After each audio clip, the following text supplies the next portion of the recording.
What's up, YouTube?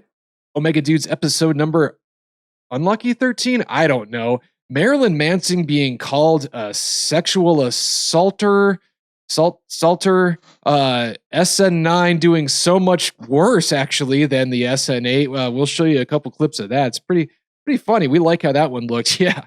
And then we got a 9-year-old being pepper sprayed by the police, if you could believe that. Oh, yeah. We can't. We're going to talk about it coming up right now.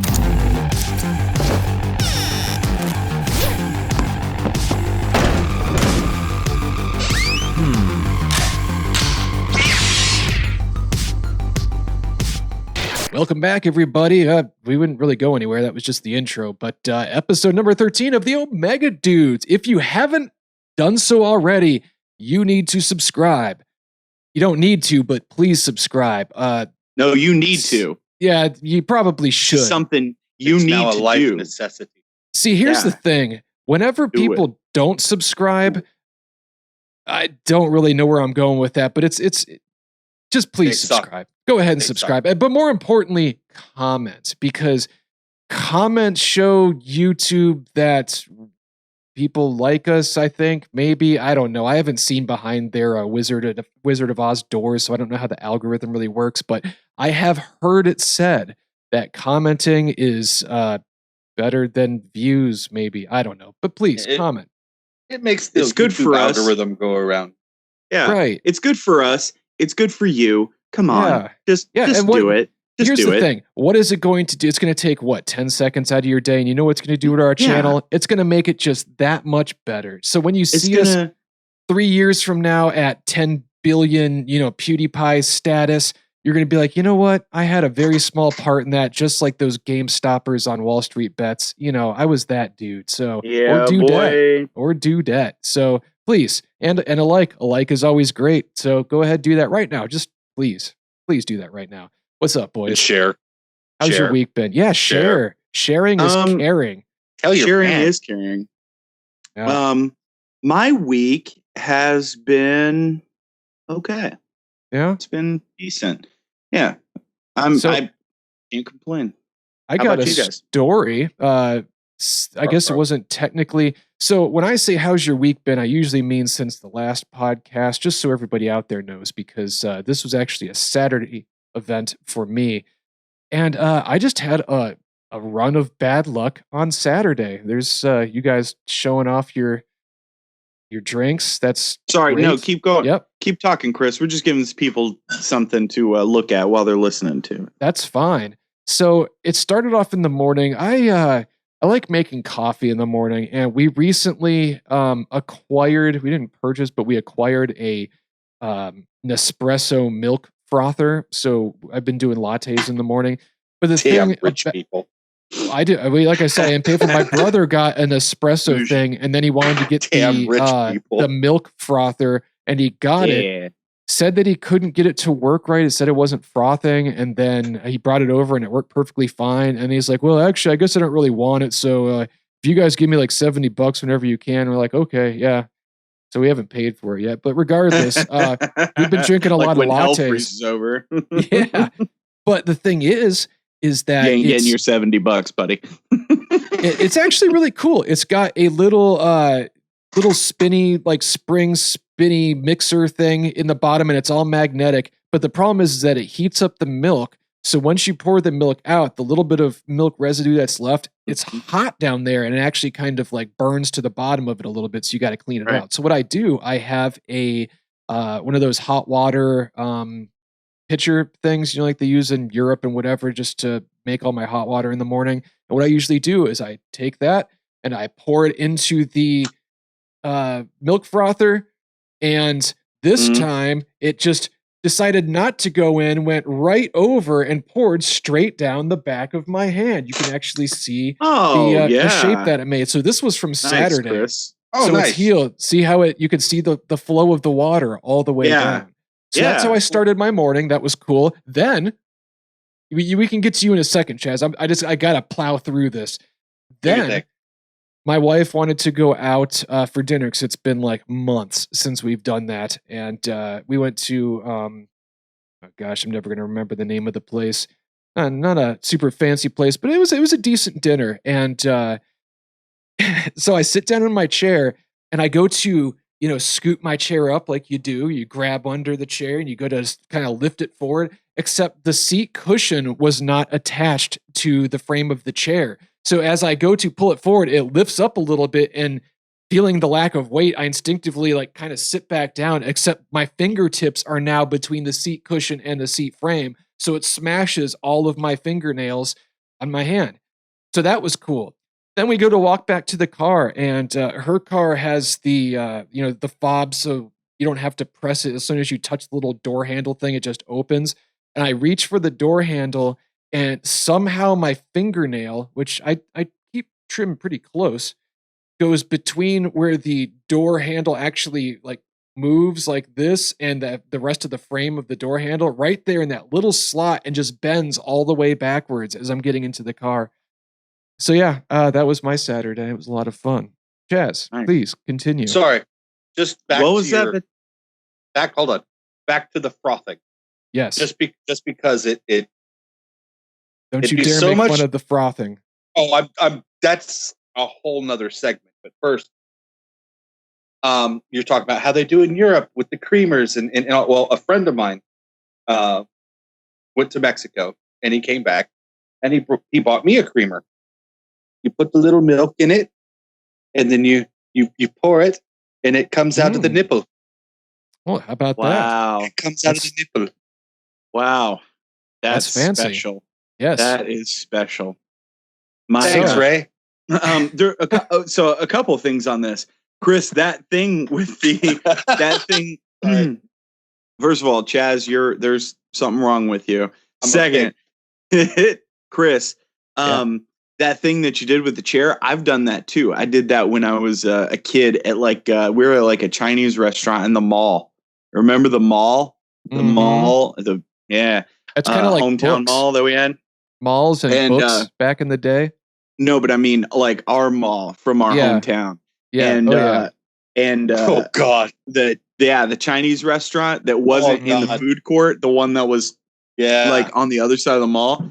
Yep. So I went and we were sitting down, and I grabbed the cushion to lift it up, and I was like, I don't know, 10, 12, something like, probably like You think 10. you're just gonna pull the chair forward, scoot in a little bit.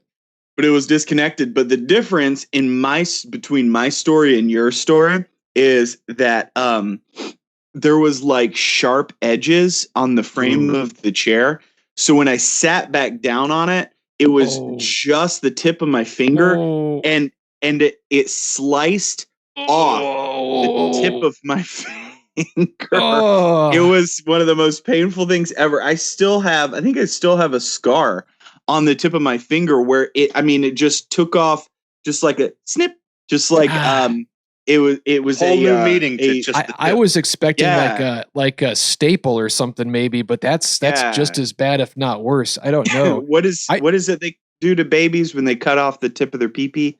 Circumcised, a nice brie. Yeah, circumcised my finger, dude. Yeah, nice. Right in front of the nail. Similar, except I was I don't know, 20, 26, 27, something like that.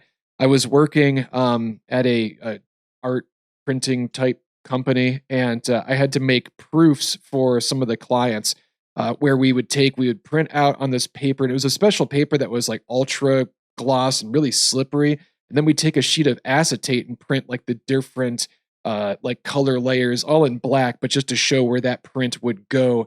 And I would have to staple these clear acetate layers on top of this slippery paper and then cut it to size so it looked nice. So I'd take a straight edge and an X-Acto and I would cut it.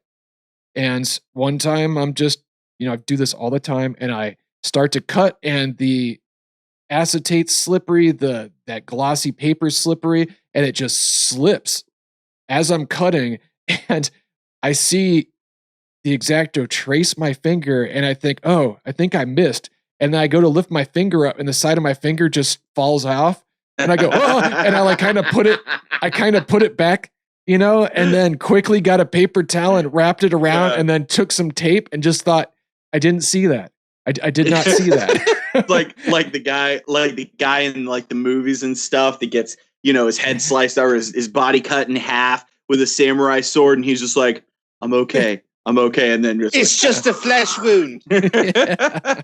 That's what it was, because it was so quick and out. so sharp that I didn't even feel it at first.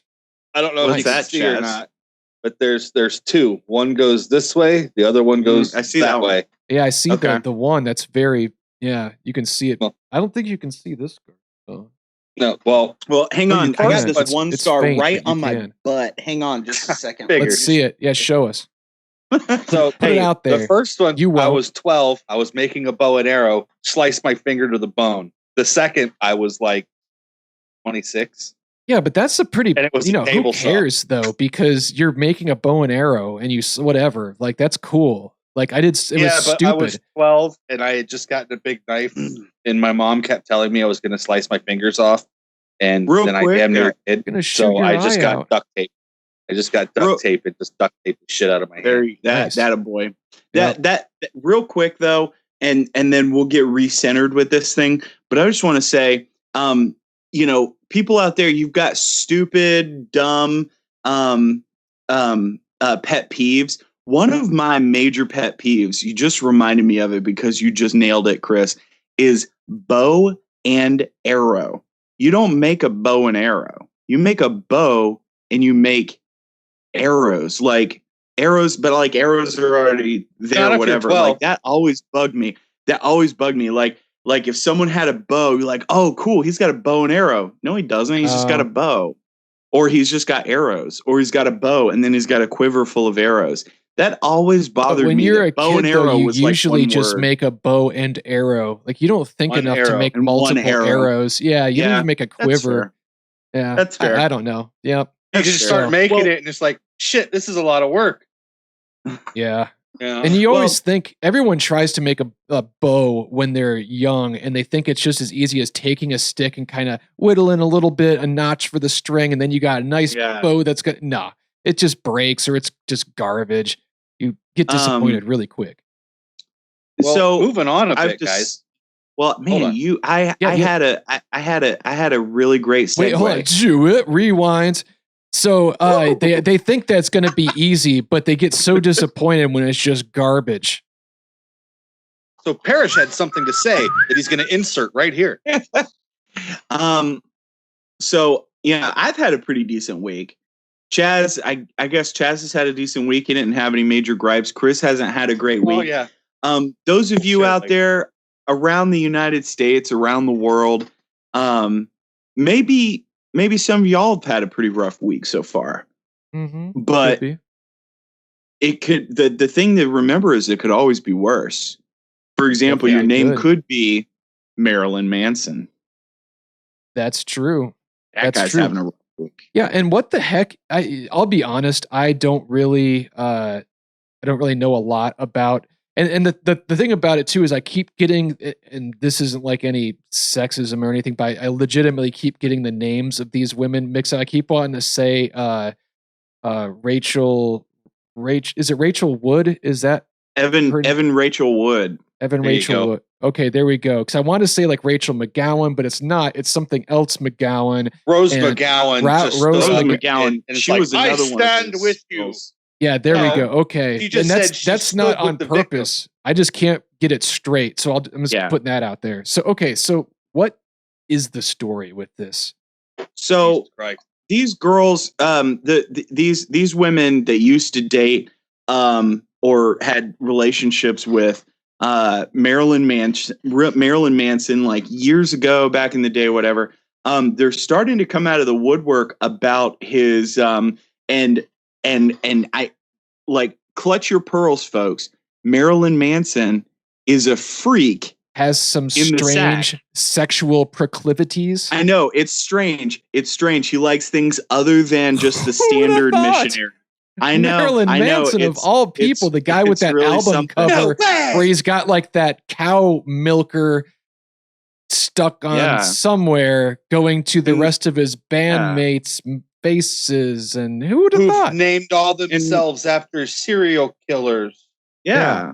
And so now in the age of the, obviously with the Pound Me Too movement, it's all they're coming out of the woodwork, like all apparently he's and the thing is there are patterns that have emerged with all these women talking that come out about the victimized culture, how no one takes accountability for their actions and decisions, and they're all victims. Well, hold on. I mean, hey, let's rewind just a couple steps here before we get off on a tangent like that. Just because, I'm not going to say that it's victimized culture in general when it comes to the whole Me Too thing, because I definitely support a lot of that, but there's also a lot of things that I won't get too far into just because of YouTube and everything. But it's gone overboard in some cases. But yes, let's get the facts about this Marilyn Manson thing. I just want to know because I don't legitimately know what's going on with it. So Evan Rachel Wood and Rose McGowan. I'm not sure who else. There might have been one or two others there. These actresses who used to date. I know that Evan Rachel Wood was she was Marilyn Manson's fiance for a while, and I think she was like the main person that came out, and then everybody kind of like followed suit after that. It kind of opened the broke the dam of the floodgates. And she was talking about how she was groomed, and then sexually exploited and taken advantage of, and there was burning 16? And cutting and things like that. No. Yeah, all kinds of crazy stuff. She was 19. She was 19. Okay, I read something about until she was 19. Okay, but she was 16 when they first started talking or something. Yeah. I don't know. I saw something about until she was 19. Okay, so who was the 16-year-old that I saw like as the headline of one article? The one said that she had idolized him since she was 16. Okay. That's the part that I read. Now I could be wrong. There may have been another girl or another whatever, but that's the part that I read.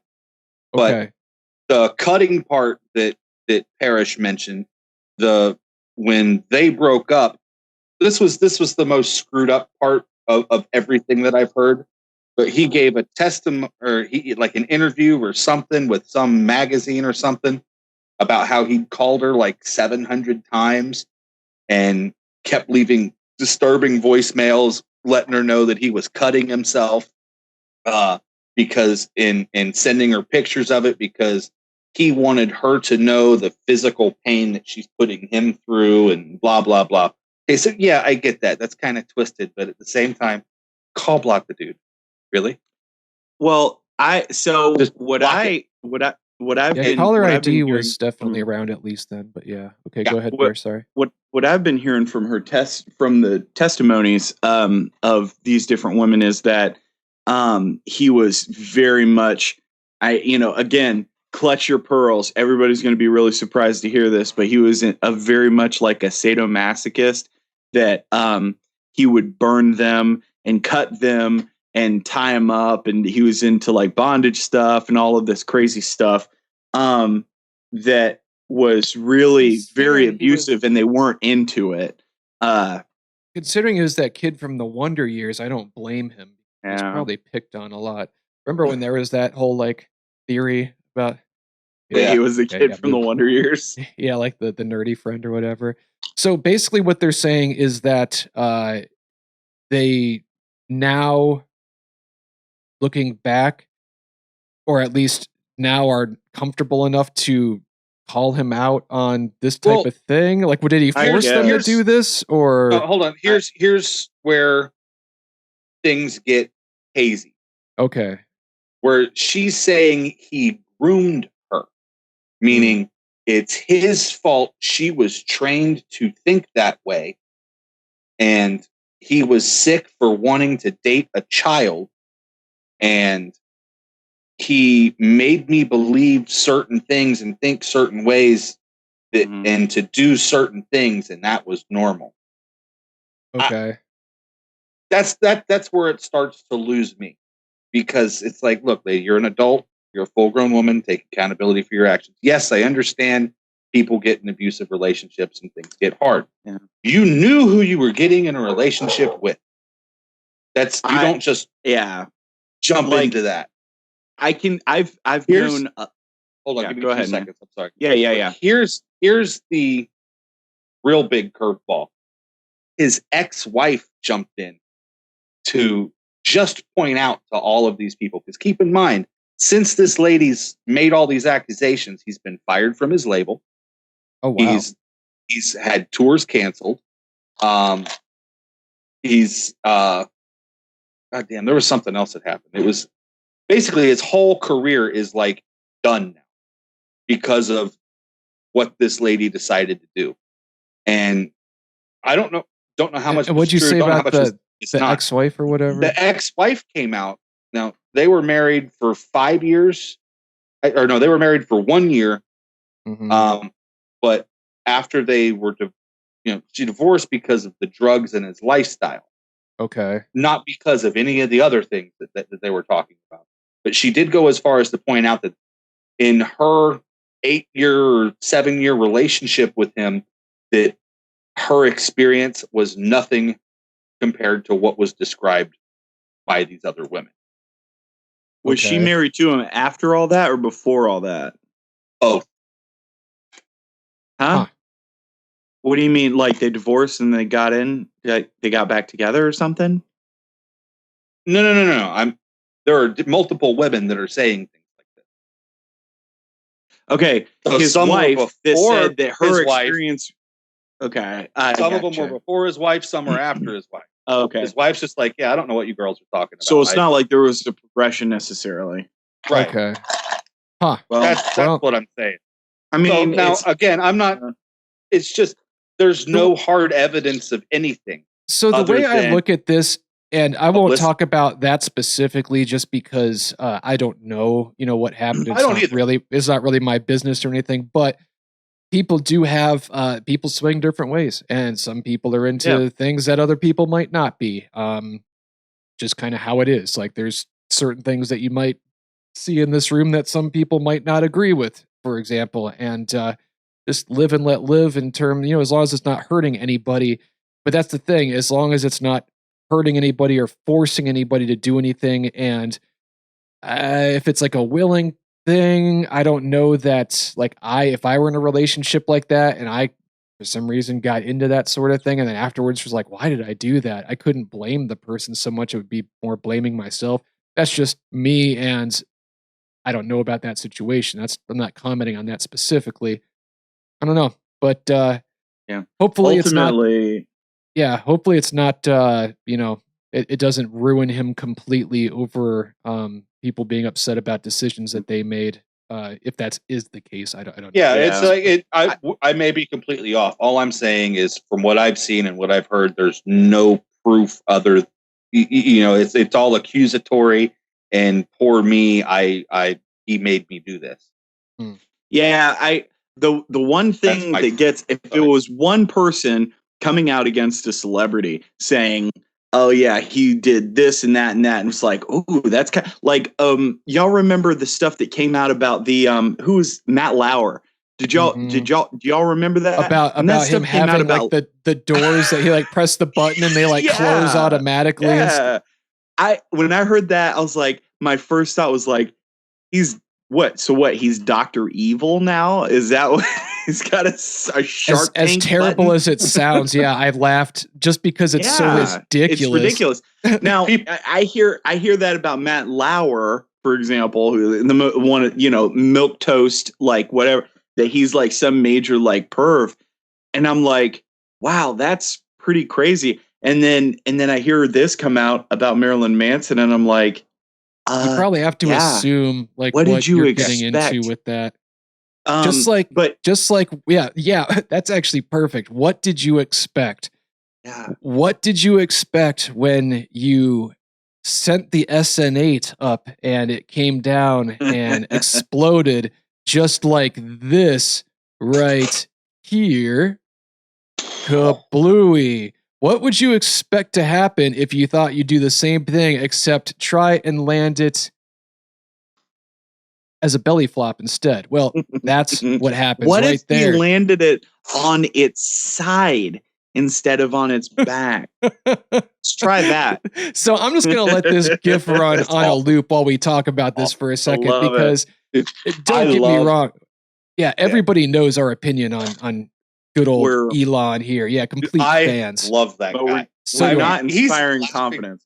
He's laughing so hard. On his Twitter page today, he posted this meme of the ship on its side just before the explosion happens and it hits the ground, and with the comment, "Next time we'll do the flip maneuver." He posted something else about the GameStop, I think, stock it was, where he said, like, "I am meme lord, destroyer of short positions," or something like that. I thought that was pretty good. You know, for a dude in his position, man, he does not take so much seriously, and I love it. I love it. Yeah, I love the dude, I gotta say. But like you pointed out, Chaz, the best part about this whole, I'm still playing the loop of just this SN9 crashing, but that you can see the next one sitting on the platform next to it, ready for next time. It's like it's coming down. I'm literally watching it like, whoo, my butthole puckered. I can only imagine what his was doing. I'll tell you what, he probably had to go change pants because it was running down his leg. He might, old Elon might need to slow down a little bit and stop making such big waves and he might be moving a little bit fast for, I don't know, the American government liking, I guess. It couldn't be a 3-letter organization, could it? There it is again. Well, the FAA. Yeah, he hates it. Yeah. Fire of 1,000 Suns, he hates it. Hey, I'm not even talking about what's the story about the FAA, and then I've got something for that as well. There's just a bunch of, you know, they're all over him basically for saying that he like violated some regulations with some of the a bunch of garbage. But I know where you're getting to, Parrish, and that's a little bit more interesting. So let's hop on over to that really quick. Yeah, what I think is interesting is the DOJ, another 3-letter organization investigating Elon Musk's SpaceX for allegedly failing to hire a non-U.S. citizen, non-permanent resident. That made me laugh so hard. 99% of his conglomerate of his companies are in the United States. Not only that, well, here's the thing though. The guy in question was applying for I don't remember the exact job title, but it was some sort of like technology strategy analyst or something like that, right? Here's the issue. Right off the bat, this is what came to my mind. This is rocketry for space travel. That's something that's covered under like state secrets, right? Like national, you can't hire non-citizens or non-permanent residents for positions like that because of just the nature of it. You could hire somebody for, say, like maybe clerical or janitorial work or something, but anybody that's going to work with that technology, you just can't do it. It's illegal to hire somebody that is not a citizen or a permanent resident for a position like that. So I don't understand what this guy was saying anyways. I mean, the 3-letter organizations are just... What's up? Is this guy targeting him, or is it the Department of Justice specifically? No, the DOJ, bro. Yeah, he brought it to the DOJ. Investigating it. And here's what happened too. They requested documents about this because, you know, he went to the DOJ and they're like, well, this just isn't right or whatever. So SpaceX says, okay, here. They sent him the documents having to do with that case. And they're like, no, we wanted everything to show that this isn't a trend. And they just didn't do anything. This is great. Elon just went. Not even that. He picked up the phone and saw the text and just set the phone back down and just went back to playing games or whatever. Yep. It looks here like you're hiring an awful lot of U.S. citizens. That's a problem. Yeah, we're gonna need to look into. That is an issue. That's a big issue. I don't think you understand that you cannot refuse to hire an immigrant if there is nobody else qualified for the position, and you have to prove that. I don't care that we're in a pandemic and a ton of people are out of work right now. Everybody looking for jobs. Or the fact I guarantee that you that person headquarters to Texas that has a right to work state. Yeah. Well, but there's still regulations about that. I get it. You can't discriminate, but bottom line, the dude was applying for a position that I'm assuming based on the title of the position, which was something like technology strategy analyst or something like that. It had to do with the technology of SpaceX, which is rockets, which is state secrets, which requires citizenship, permanent resident status.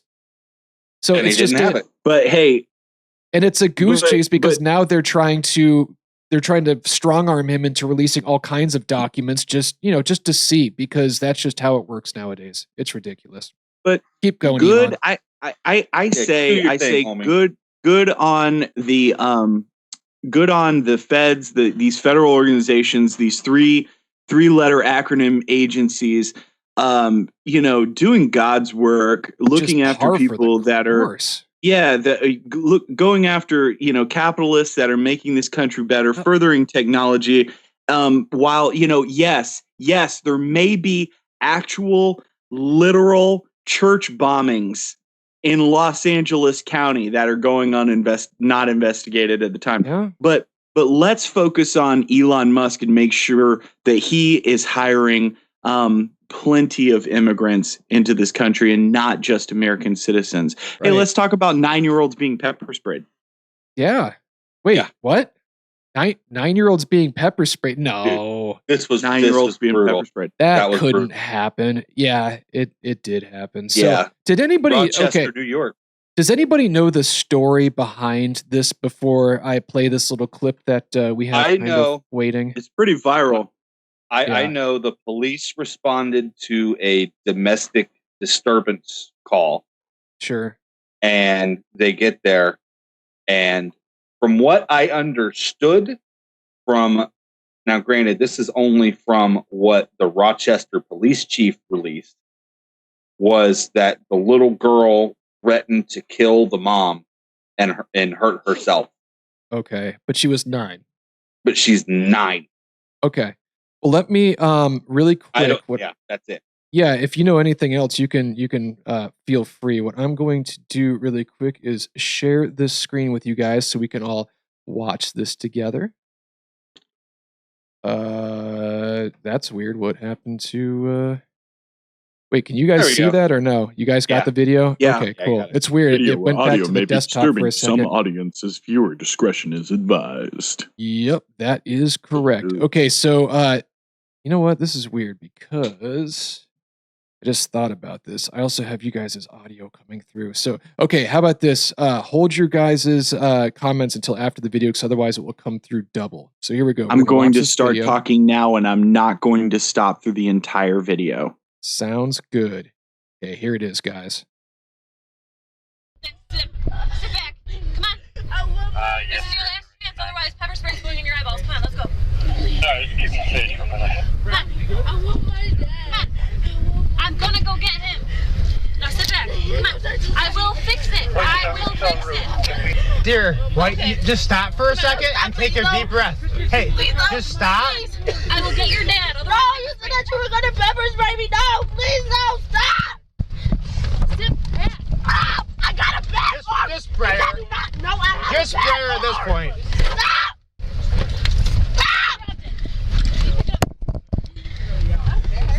Dear. Stop. I got her. I got her. Please wipe my eye. Wipe my eye. Unbelievable. Okay. Yeah, I'll stop that right now.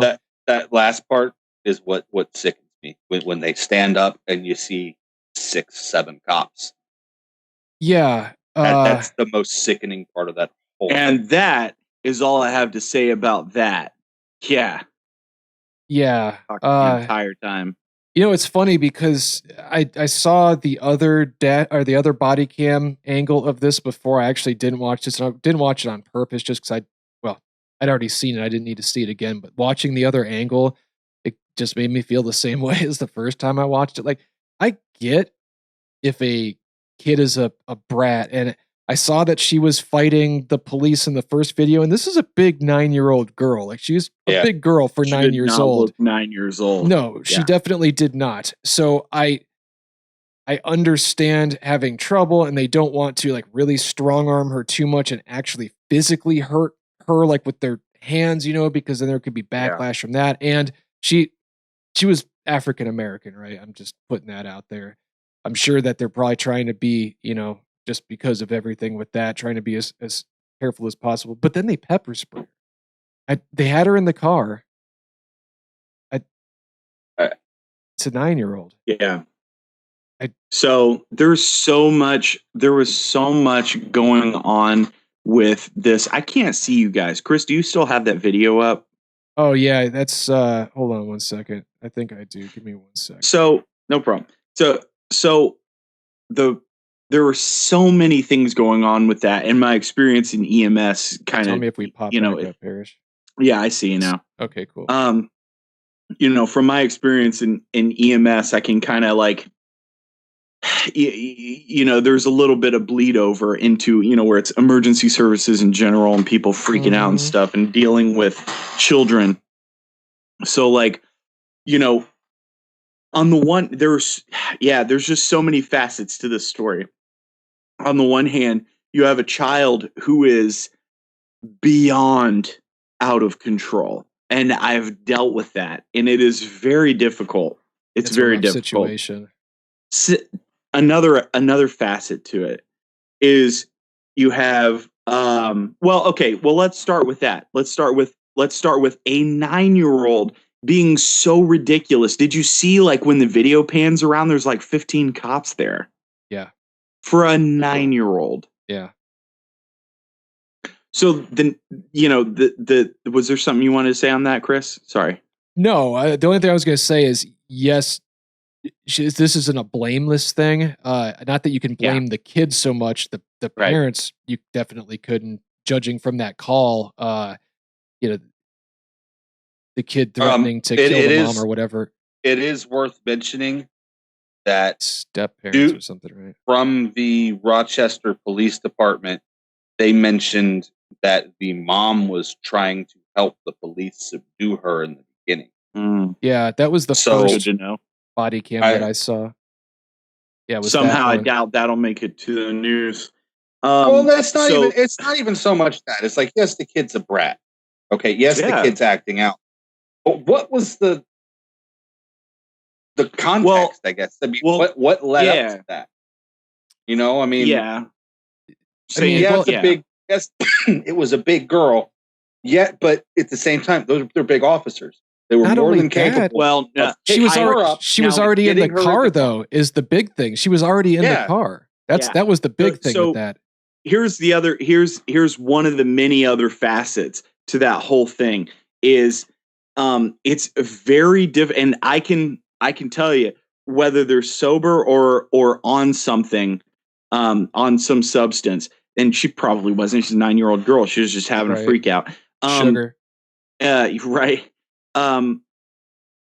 It is exceedingly difficult to control a person's body who is out of control, just like absolutely freaking out. Which she was, because she kept screaming, I just want my dad. I want my dad. I want my dad. I think she was scared about being arrested or being detained. I don't know if they were going to arrest her necessarily. She's a 9-year-old.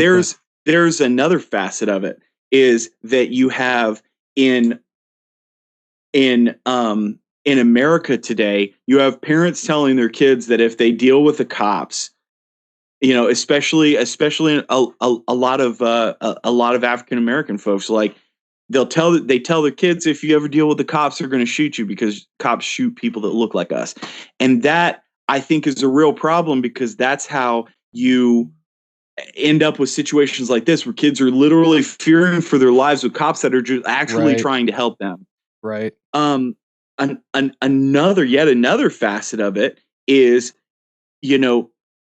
male cops cannot, they can do very little with female suspects and female citizens that they deal with. They have to wait until a female cop gets on scene. And so that's why those guys had her outside the car and like where everybody can see her. And they were acting the way they were acting, like, just putting her on the ground, not putting her in the car. because they were waiting. At least part of that was they were waiting on a female cop to get there to help them, because men are not allowed to touch women. Like male cops are not allowed to touch Same females. thing with women, female cops, and men too. Females aren't supposed to touch. It's that whole thing. But yeah, and so they had these, and so they had a female cop deal with her, and she had a much harder time than the two big male cops who could have just thrown her in the car and closed the door, because it was the female cop that pepper sprayed her, right? Right. Yeah. Right. So No, that wasn't clear. It looked like it from. I saw a female cop like shaking up the pepper spray can. So I'm assuming and threatening it. She was threatening it. Right. So I guess we didn't actually see it, but I say it's safe to assume. But hey, that's just assumptions don't get you anywhere. Anyways, I do think so much wrong with it, though. Yeah, I think a 9-year-old kid. What's wrong with letting the kid calm down, talking to her? Like you could get on your knees and be like, "Look, it's not that bad. It's not that bad." Give me a second. It doesn't. At least try. At least try. Work. It doesn't work, buddy. I tell you, I've sat on scene with a patient who was out of control like that. Who she was having kind of a panic attack.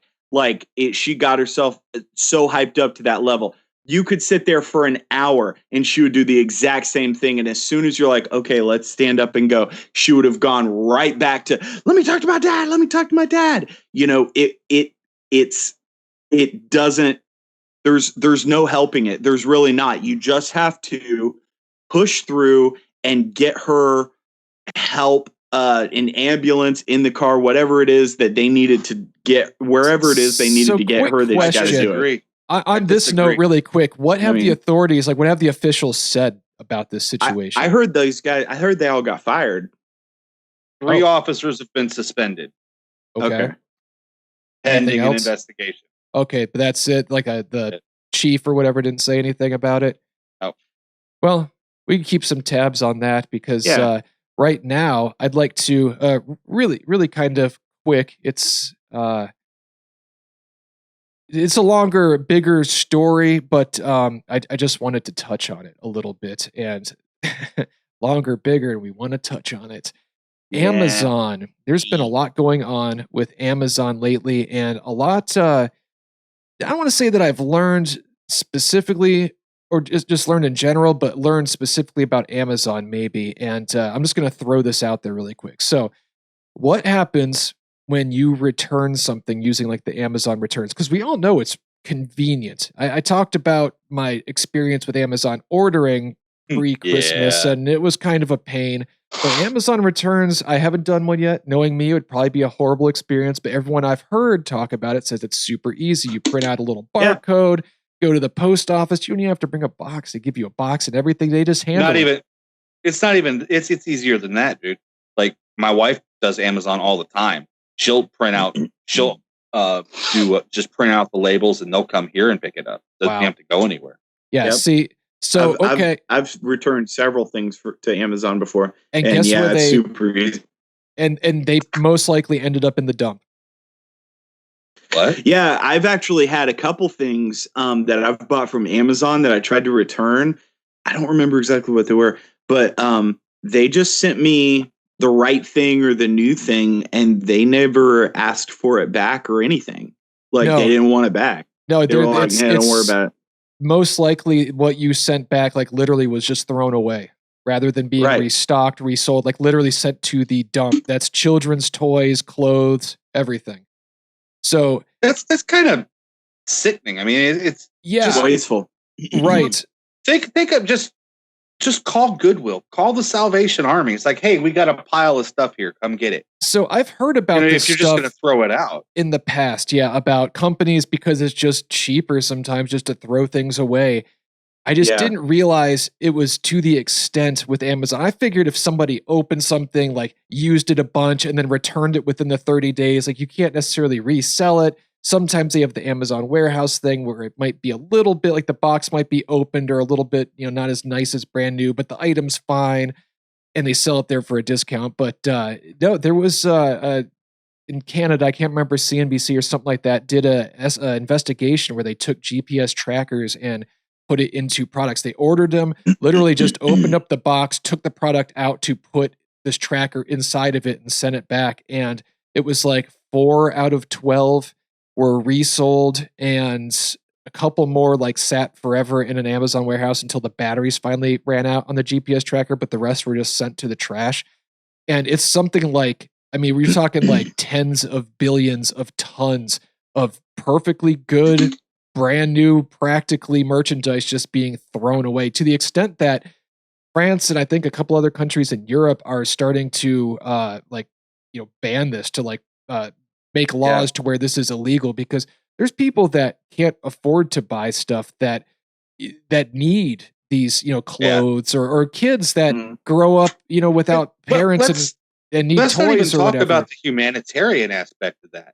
Yeah. Just from a corporate standpoint, the tax write-offs and the implications that would have to their bottom line and the publicity you would get from stuff like that is why would you not? Why would you just throw it away?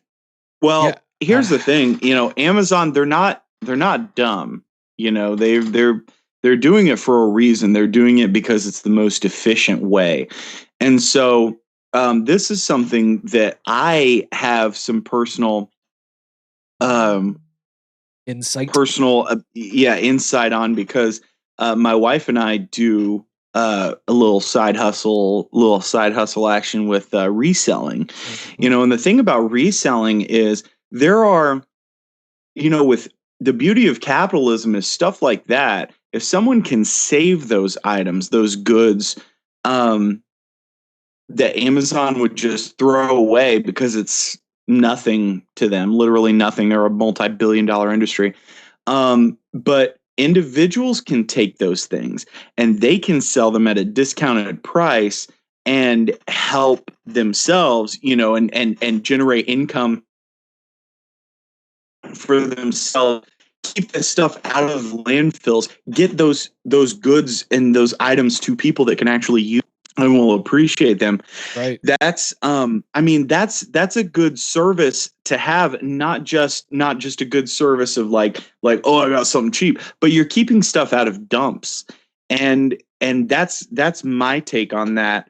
And what's I think crazy about it though, and just really quick on that note, is that Amazon's not the only company that does that. I'll put a couple links in the description here for people to follow, but there's clothing companies that specifically destroy, if they have like seasonal fashion items, they'll destroy them on purpose just to preserve the brand, for example. So, plenty of this stuff is happening. Electronic stores throwing out perfectly good stuff that just didn't sell.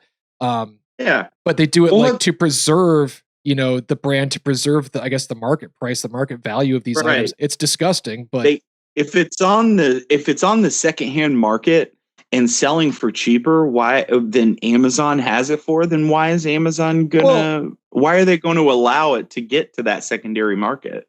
Let this sink in for a second. They've got this whole new segment that they've got that they're getting ready to come out with, the Amazon Fresh. Mm-hmm. Where it's grocery items, grocery shop, and they're building these hubs all over the globe where you can order your stuff online and get your groceries delivered the same day. Yeah. Which is awesome. Yeah. But what are they going to do with the stuff from there? Oh man. So my mind just goes crazy with this, because not only that, but think of the infrastructure that is going just from the farmers, the people that own all these farms that make the produce. Cause you're talking not just boxed, canned goods, any of the non-perishables. You're talking, what is it? Meats and vegetables, produce, that type of things that expire. They have a very short shelf life. Very short, exactly. Yes. So with the size Amazon of these warehouses, they're huge. So what are you going to say, Parrish? Yeah, Amazon already owns what's the Whole Foods? Yeah, they own Whole Foods. So really? I didn't know that. Yeah, you can use your Prime membership at Whole Foods for discounts. They're not going into it blind. But we don't have those here where I live either. Oh, we have them here, and the housing market reflects it. Let me tell you. Yeah, no doubt. Yay, Whole Foods. they're not going into it blind, but I can say, one of the things that I've noticed, one of the trends that I see that I think a lot of these massive companies go into, whether you're talking about the major social media giants or like goods and services like Walmart or Amazon, is that they squeeze out the competition. Yep. And they squeeze out the competition to where they have little to no competition that can, as far as like, there's no other companies that can really compete with their pricing. And then once everybody else is squeezed out, then the prices go up. Well, then not only the service goes down. And what is that? What is that called, Parrish, when that happens? That's called a monopoly. Right. Chris. So that was my next question. And Chaz, I'll let you go too. When is it going to get to that point? Because we already have Amazon that sells pretty much everything outside of produce. They bought Whole Foods, but now they're starting to, not produce, but food in general. Yeah. Now they're starting that. Next they'll have Amazon gas, and then the Amazon car. I just read an article this afternoon where Amazon represents like 30% of online purchases. Yeah, I'm sure. Yeah, we are very close to that. One thing that I really appreciate about where I live, the state of North Carolina, is there is an incredible culture in this state of buy local. And so a lot of people have this attitude of like, I want to support local businesses, small businesses. Everybody should buy local. And there is, people still shop at all the big things. They shop at Amazon, especially me. I kind of live out in the sticks. So Amazon is very convenient. But whenever we can, we try and buy local.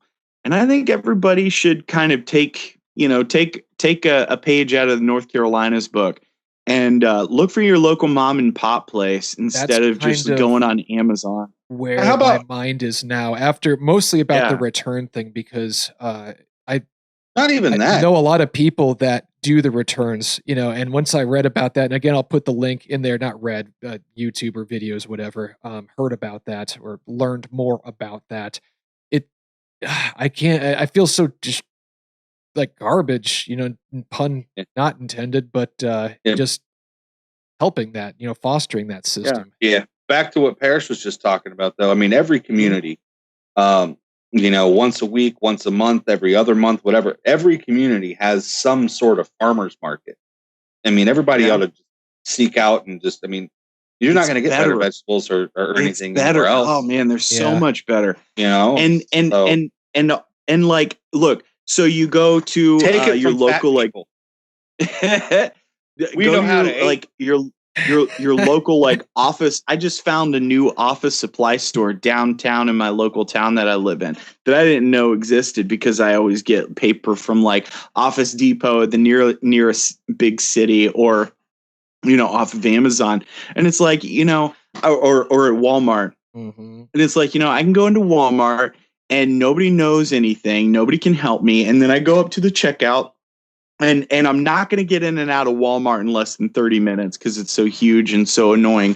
And then I got to wait in line because there's 100,000, there's 200 people in the store, but they got one register open, and none of the checkout registers are even open because they're all down because they don't have somebody to man them. And so they got one register open. It's still going to take me 20 minutes to get the crap that the one ream of paper that I need, and then another 10, 15 minutes to get through line.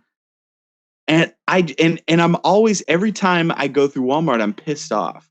And so why not just go downtown? It's closer to me, this downtown store. Yeah. So what? I pay 50 cents or $1 more for a ream of paper. I'm keeping local entrepreneurs employed. I'm helping out our local economy. You know what I mean? I'm keeping my money. This is not a test. I repeat, this is not a test. This program has been removed for your safety. Please choose an approved program from the selection appearing on your screen now. Thank you for your compliance in this matter.